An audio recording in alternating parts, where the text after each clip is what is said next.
नमस्कार सगळ्यांना. आज 11 एप्रिल 2026. आज आपण माउंट एव्हरेस्टवरील रेस्क्यू स्कॅम किंवा इन्शुरन्स फ्रॉड याबद्दल माहिती बघणार आहोत. रिसेंटमध्ये नेपाळ पोलिसांना त्यांच्या एका तपासात असं कळाले की माउंट एव्हरेस्टवर चढणारे जे काही गिर्यारोहक असतात त्यांच्यासोबत जे शेर्पा असतात त्या शेर्पांनी त्यांच्या अन्नामध्ये बेकिंग सोडा मिसळून त्यांच्यावर विषप्रयोग करण्याचा प्रयत्न केला आहे. या प्रकरणामध्ये जवळपास 187 कोटी रुपयांचा फ्रॉड आढळून आलेला आहे. या बाबतीत जवळपास 32 लोकांवर आरोपपत्र दाखल केलेलं आहे. तर आज आपण हा सगळा स्कॅम आणि फ्रॉड नक्की काय होतात याबद्दलची सगळी सविस्तर माहिती समजावून घेणार आहोत. तर मित्रांनो, हे सगळं समजून घेण्याच्या अगोदर आपण थोडक्यात माउंट एव्हरेस्टची पार्श्वभूमी किंवा माउंट एव्हरेस्टचा इतिहास आपण समजून घेऊ. सन 1856 मध्ये सगळ्यात पहिल्यांदा सर जॉर्ज एव्हरेस्ट यांच्या नेतृत्वाखाली माउंट एव्हरेस्टची उंची मोजली गेली आणि ही उंची जवळपास 8,848 मीटर एवढी भरली गेली. सर जॉर्ज एव्हरेस्ट यांच्या नावावरूनच माउंट एव्हरेस्टचं नाव माउंट एव्हरेस्ट असं ठेवलं गेलं. 1920 ते 1930च्या दरम्यान या माउंट एव्हरेस्ट सर करण्यासाठी अनेक मोहिमा झाल्यात, परंतु 1953 साली सर एडमंड हेनरी हे जे न्यूझीलंडचे रहिवासी होते त्यांच्यासोबत तेनसिंग नोर्गे, तर काही लोकांच्या मते नोर्गे हे भारतीय होते, काहींच्या मते नेपाळी होते, या दोघांनी मिळून सगळ्यात पहिल्यांदा 1953 मध्ये हा माउंट एव्हरेस्ट सर केला होता. यानंतर मात्र माउंट एव्हरेस्ट सर करण्यासाठी जणू स्पर्धाच लागली. प्रत्येक गिर्यारोहकाच्या आयुष्यातील हा सर्वोच्च बिंदू ठरायला लागला. पण मग आपल्या सगळ्यांना माहिती आहे की माउंट एव्हरेस्ट चढणं काही सोपं नाही आहे.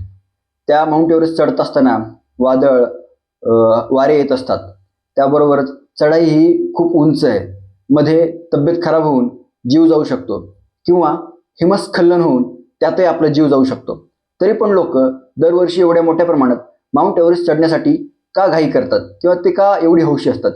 सगळ्यात महत्त्वाचं म्हणजे एक सामाजिक प्रतिष्ठा असते. ही जे कोणी माउंट एव्हरेस्ट सर करणारे लोक असतात त्यांना समाजामध्ये तसंच करिअरमध्ये एक प्रतिष्ठा मिळते. तसंच माउंट एव्हरेस्ट स्वतःला सिद्ध करण्यासाठी एक सर्वोत्कृष्ट पॉईंट मानला जातो.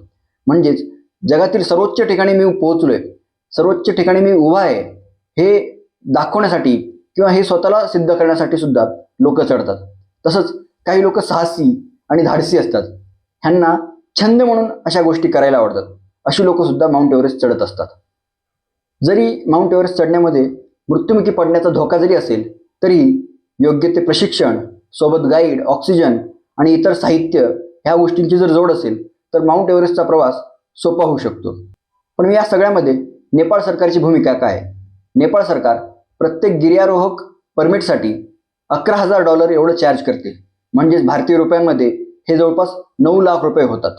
तसंच या परमिटमुळे नेपाळ सरकारला वार्षिकी 40 ते 50 कोटी एवढे रुपये मिळत असतात. तसंच या गिर्यारोहणामुळे नेपाळी अर्थव्यवस्थेला चांगलाच आधार मिळतो. डायरेक्टली इनडायरेक्टली वर्षाला जवळपास 2.5 ते 4,000 कोटी रुपयांचा बिझनेस होतो. यामध्ये hotel, guide, parts, gear, flight, insurance या सगळ्या गोष्टी येतात. नेपाळी शासन ह्या सगळ्यांमधून जवळपास 400 ते 800 कोटी रुपये वार्षिक कमवते. दरवर्षी जवळपास 400 ते 500 गिर्यारोहकांना हे परमिट दिलं जातं. अशा या नेपाळी अर्थव्यवस्थेला हातभार लावणाऱ्या क्षेत्रात काही travel agency, Sherpa, trekking agency, helicopter कंपन्या आणि हॉस्पिटल यांनी मिळून एक संगनमत केलं. त्यात गिर्यारोहकांच्या सोबत काही शेर्पा लोक असतात. हे शेर्पा लोक गिर्यारोहकांना त्यांचं सामान वर चढण्यासाठी त्यांना वेळोवेळी जी मदत लागते, जसं की अन्न बनवून देणं, तसंच त्यांची काही सेवा करायची असेल, ह्या गोष्टी हे शेर्पा लोक करत असतात. मग हेच शेर्पा लोक त्या गिर्यारोहकांच्या अन्नामध्ये मुद्दाम बेकिंग सोडा मिसळत होते. त्यामुळे त्यांना तीव्र पोटदुखी, जुलाब आणि उलट्यांचा त्रास व्हायला लागला. पण मग ही सगळी लक्षणं अल्टिट्यूड सिकनेसमध्ये येतात. मग एकदा का गिर्यारोहक आजारी पडला की मग ही शेर्पा लोक त्यांच्या संपर्कातील हेलिकॉप्टरला बोलावून घेत आणि तातडीने गिर्यारोहकाला खाली आणून सोडत. मग खाली आणून या गिर्यारोहकाला त्यांच्याच हॉस्पिटलमध्ये भरती केलं जाईल. मग रुग्णालयातील बिल, हेलिकॉप्टरने खाली आणायचं बिल, हे सगळं आंतरराष्ट्रीय विमा कंपनीकडून वसूल केलं जाईल. या सगळ्या प्रकरणामध्ये जवळपास 187 कोटी रुपयाच्या घोटाळ्यांचे एक आरोप आहेत. काठमांडू पोस्टनुसार 1248 जी बचाव कार्य झालीत त्यांच्यापैकी 171 बचाव कार्य ही बनावट दाखवली गेलेली. 27 मार्चला नेपाळचे नवीन पंतप्रधान बालेन शहा यांनी कार्यभार सांभाळल्यापासून या प्रकरणात कारवाईला गती आलेली आहे.